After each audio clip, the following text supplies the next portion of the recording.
할렐루야. 한 주간도 잘 지내셨죠? 12월도 벌써 중반전이네. 이제 끝입니다. 오늘은 로마서 9장 거의 마지막 절까지 30절부터 33절까지 말씀 갖고, 제목은 믿음에서 난 의라는 제목으로 말씀을 나누겠습니다. 해석에는 3대 원리가 있다고 했죠. 그래서 첫 번째는 문맥을 고려해서 적합한 해석을 하는 방법, 그 다음에 두 번째 하나님 중심적인 해석하는 방법, 세 번째 본문에 근거한 해석하는 방법이 있다 그랬습니다. 그래서 같은 본문을 갖고 매일 나눠서 다음 주 이렇게 말씀을 나누는 경우도 있는데, 저희는 일주일 동안을 같은 말씀을 계속 보면서 첫 번째는 문단을 나누고 자세히 읽어서, 두 번째 날은 하나님 찾기 성품 행하심 하나님 은혜에 만져주심을 한다고 했고요. 세 번째 날은 강조점 찾기 접속사 반복대조 강조 중심 사상을 파악한다 그랬습니다. 네 번째 날은 은혜와 교훈 메시지 교훈 의미를 정리한다고 했고요. 다섯째 날은 회개해야 할 일 피해야 할 일, 여섯째 날은 바르게 함과 의로 교육함 발견한 교훈대로 살기 위해 필요한 것과 계획 정리. 저희랑 같이 PT 하시는 분은 이 순서를 거의 다 외웠을 것 같습니다. 자세히 읽고 이제 문단을 나눴고요. 두 번째 하나님 찾기 성품 행하심 하나님 은혜에 만져주심은 저는 이제 30절로 봤습니다. 같이 읽어보겠습니다. 그런즉 우리가 무슨 말을 하리요?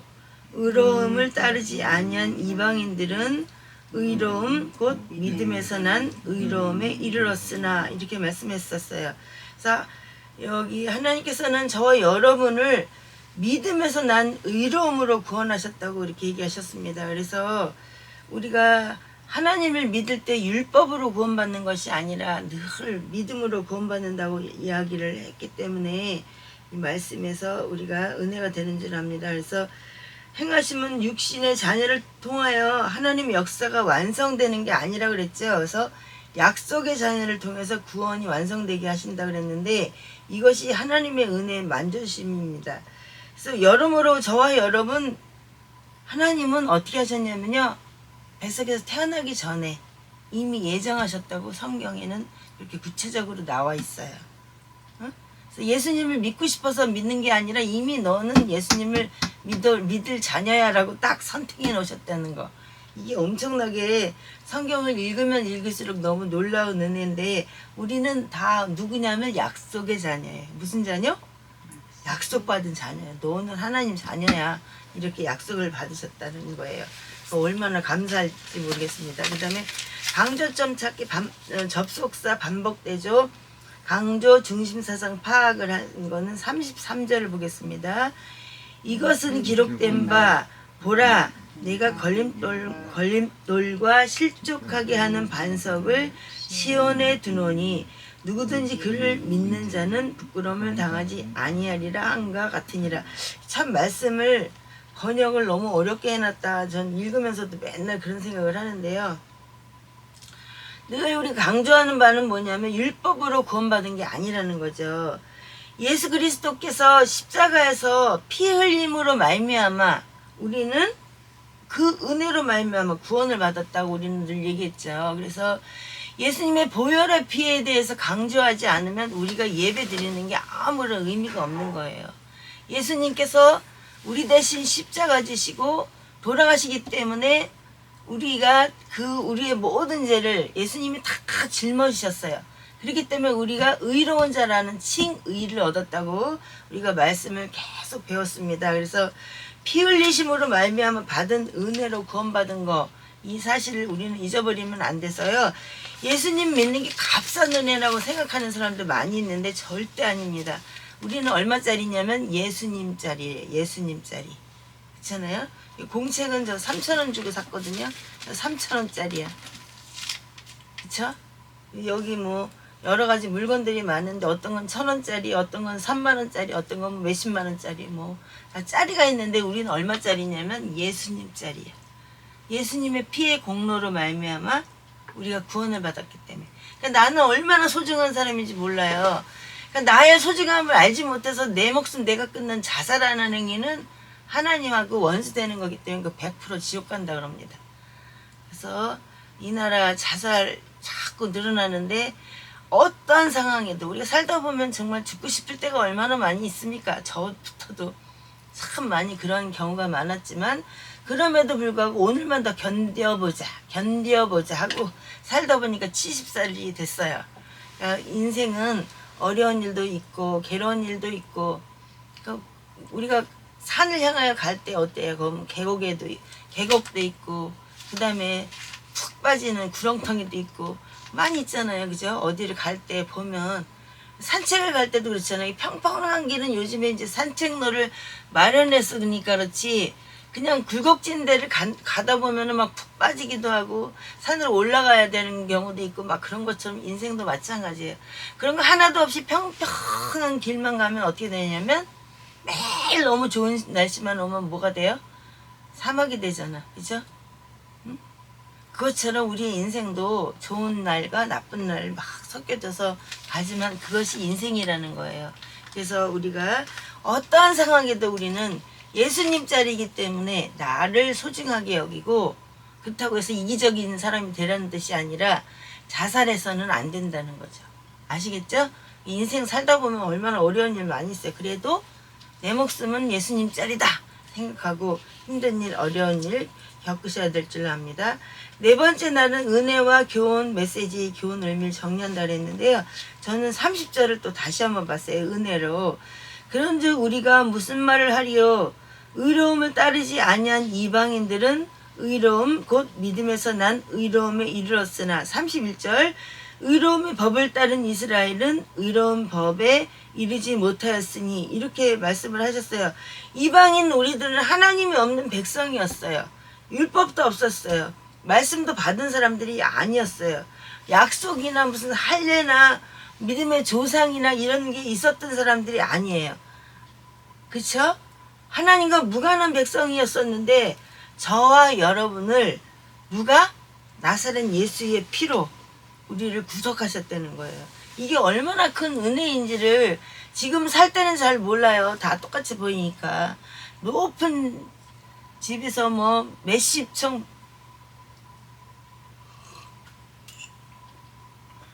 몇백 평 몇만 평 집에 사는 사람이 너무 부러울 수도 있지만 딱 죽음 앞에 가면 뭐예요? 믿는 자 믿지 않는 자가 쫙 갈리는 거잖아요. 그쵸? 성경에 보면 그렇게 말씀이 나와 있어요. 제 말이 아니라. 그렇기 때문에 지금 이 세상에서 아무리 잘 살고 박사학위 10개를 따고 뭐 고층 아파트에서 무슨 뭐 몇백 평짜리 아파트를 살아도 예수 그리스도를 믿지 않으면 꽝이에요. 꽝. 아무리 부자라도 제가 예전에 모시던 상사가 있는데 그분이 엄청 부자가 됐었거든요. 근데 지하철에 잠바대가리 하나 입고 앉아가지고 이렇게 가시는데 그분이야. 근데 그분이 저를 먼저 아는 척을 해요. 그래서 어머 사장님 웬일이세요? 어떻게 지하철 타고 이렇게 가시네. 맨날 자가용 타고 이렇게 뻥뻥거리고 다니던 사람인데 왜 그러냐 그랬더니 보험을 안 들어놨는데 불이 났대요. 그래갖고 회사가 홀라당 다 타버려가지고 완전히 알거지가 된 거예요. 그래서 인생이라는 건 그런 겁니다. 그래서 너무 부하다고 자랑할 것도 없고 가난하다고 해서 낙심할 것도 없고 인생 뒤집히는 거 순간적이고 그죠? 이 땅에서 아무리 뭐 호의호식하고 잘 먹고 잘 살아도 죽을 때 예수님 안 믿으면 꽝이라는 거 절대로 잊지 않았으면 좋겠습니다. 우리는 나사렛 예수의 피로 구원받았기 때문에 이 땅에서는 혹시 못 살 수도 있으나 어때요? 죽을 때는 하나님의 낙원에 간단 말이에요. 그렇잖아요? 적당히 믿는 거 말고 진짜로 믿으면 예수 그리스도의 믿음으로 구원받았다는 확신이 있고 주님이 나의 구주라는 것을 고백할 수 있으면 그렇잖아요. 낙원에 갈 수 있다고 분명히 말씀하셨습니다. 교훈은 32절 보겠습니다.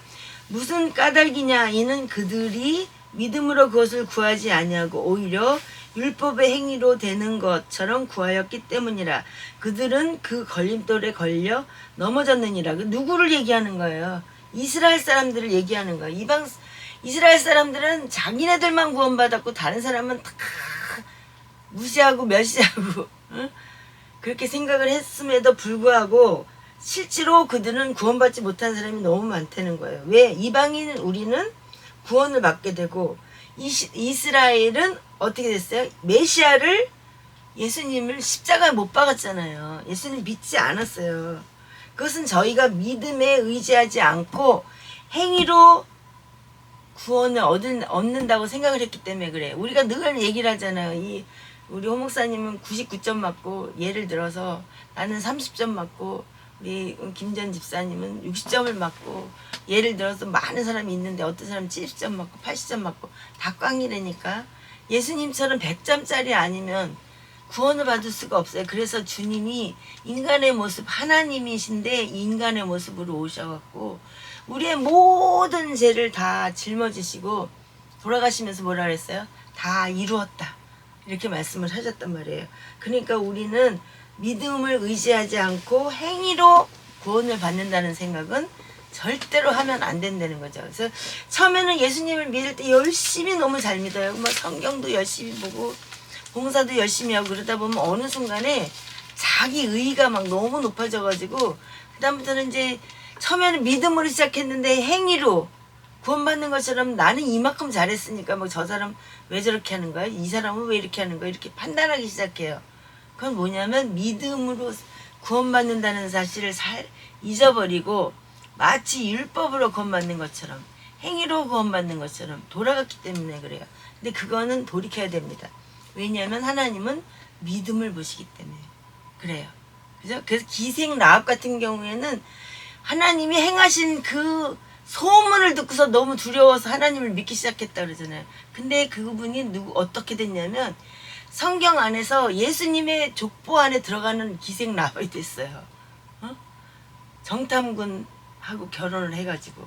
그러니까 우리 인생이라는 거는 성경을 봐도 우리가 알 수 있는 것처럼 하나님 안에 있을 때 하나님께서 우리의 인생을 바꿔주신다는 거를 믿어야 돼요. 믿음으로 살아갈 때. 아시겠죠? 책망 회개해야 될 일, 피해야 될 일은 32절을 보겠습니다.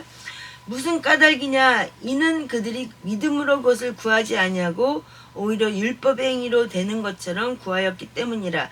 그들은 그 걸림돌에 걸려 넘어졌느니라. 이렇게 했는데요. 구원은 하나님이 주신 선물이에요. 그렇기 때문에 구원받은 사람은 자기의 뭐를 갖고 자랑하거나 교만할 이유가 없다는 거죠. 왜냐면 하나님이 주신 선물인데 선물 받고서 내가 막 이만큼 받았다고 막 자랑할 필요가 있어요? 그러니까 구원받은 사람은 자기 자랑이 많지 않아야 돼요. 그런데 나는 혹시 나의 자랑을 많이 한 사람은 아니었나? 책망 회개될 일, 피해될 일이기 때문에 말씀을 보면서 돌아봐야 되는 거죠. 내가 내 주장이 너무 많은 건 아니었을까? 혹시 하나님 선물이신 거를 깨닫지 못하고 교만하지는 않았었나? 혹시 자랑하지는 않았었나? 늘 자기를 살펴야 된다는 거죠. 그래서 이스라엘은 하나님을 자기에게만 주신 특권이라고 예를 들어서 전유물이라고 생각을 하는 거죠. 그래서 이스라엘은 율법의 행위로 구원받으려 했기 때문에 참 구원에 이를 수 없다는 거예요. 이를 수 없었다는 거예요. 그래서 노아의 홍수의 때도 거의 1억 명 가까이 살고 있었다 그래요. 그래서 기름만이 나오는 거 보면 알잖아. 석유. 그죠? 그 나라가 그렇게 흥황했던 나라였는데 누구만 구원받았어요? 노아의 가족 8사람만 구원받았어요.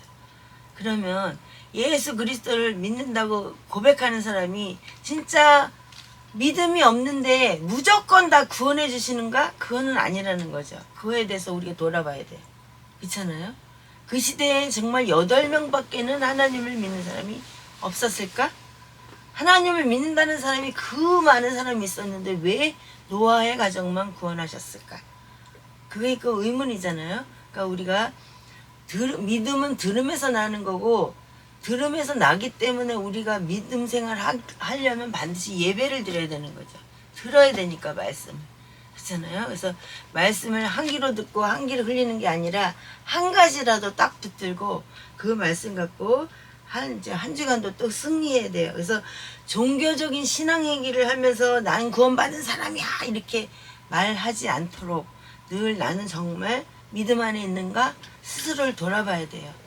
아시겠죠? 저도 돌아봐야 되고 막 뭐 하고 있다가도 주님 제가 이렇게 또 예수님 안에 있는 사람인데 이거를 너무너무 하고 있네요. 이건 아니죠. 주님 죄송합니다. 이러고 또 다시 기도하고 성경 보고 이렇게 바꿔지는 게 우리의 인생이 아닐까 그렇게 저는 나름대로 생각을 합니다. 그래서 바르게 함과 의로 교육함 발견한 교훈대로 살기 위해 필요한 것과 계획 정리는 짧지만 30절부터 33절까지를 같이 한번 읽어보겠습니다. 그런즉 우리가 무슨 말을 하리요? 의로움을 따르지 아니한 이방인들은 의로움 곧 믿음에서 난 의로움에 이르렀으나 의로움의 법을 따른 이스라엘은 의로움의 법에 이르지 못하였으니 무슨 까닭이냐? 이는 그들이 믿음으로 그것을 구하지 아니하고 오히려 율법의 행위로 되는 것처럼 구하였기 때문이라. 그들은 그 걸림돌에 걸려 넘어졌느니라. 이것은 기록된 바 보라 내가 걸림돌과 실족하게 하는 반석을 시온에 두노니 누구든지 길을 믿는 자는 부끄러움을 당하지 아니하리라 함과 같으니라. 그럼 이 누구 얘기하시는 거예요? 여기? 응? 걸림돌과 실족하게 하는 반석을 시온에 두노니 누구든지 그를 믿는 자는 부끄러움을 당하지 않는다 얘기했어요. 이스라엘 백성들이 십자가 못 박아 돌아가시게 할 만큼 그렇게 무시당했던 그분, 그 하나님, 그 예수님, 예수 그리스도께서 십자가의 피로 구속해 주신 은혜를 생각하면서 우리는 날마다 하나님 앞에서 살아가는 것처럼 살아야 되는 거예요. 그래서 보면은 사람들이 하나님은 따로 계시고 나는 나인 것처럼 생각을 하는데 하나님은 언제나 내 모든 생활을 지켜보고 계신다는 걸 잊어버려서는 안 되는 거죠. 그렇죠? 그러니까 우리가 코람데오 신앙이라고 하는데 우리가 십자가의 그 은혜 예수 그리스도가 십자가 지시고 그 피로 말미암아 구속받았다는 그 사실을 잊어버리지 않고 하나님께 영광을 돌리면서 찬송과 기도하면서 찬양하는 거 하나님 너무 기뻐하시고요. 가장 기뻐하시는 건 예배 생활이에요. 우리도 일주일에 한 번밖에 예배를 못 드려서 아시는데 예배에 정말 마음과 정성과 뜻을 다하는 그런 예배를 드리는 저와 여러분이 되었으면 좋겠습니다. 아멘. 한 주간 동안도 우리가 하나님 뜻 안에 살아갈 수 있도록 늘 나는 주님과 정말 관계 있는 삶을 살고 있나 돌아봐야 돼요. 아시겠죠? 그래서 형식적이고 외식적이고 그런 겉으로만 예수님 믿는 사람처럼 사는 게 아니라 일상의 모든 삶이 하나님 보시기에 아름다운 그런 사람으로 성화된 삶을 살아갈 수 있도록 한 주간도 살아가기를 바랍니다. 기도하겠습니다. 사랑의 주님 감사합니다. 오늘도 귀한 말씀을 통해서 예수님의 구속의 은혜에 대해서 배웠습니다.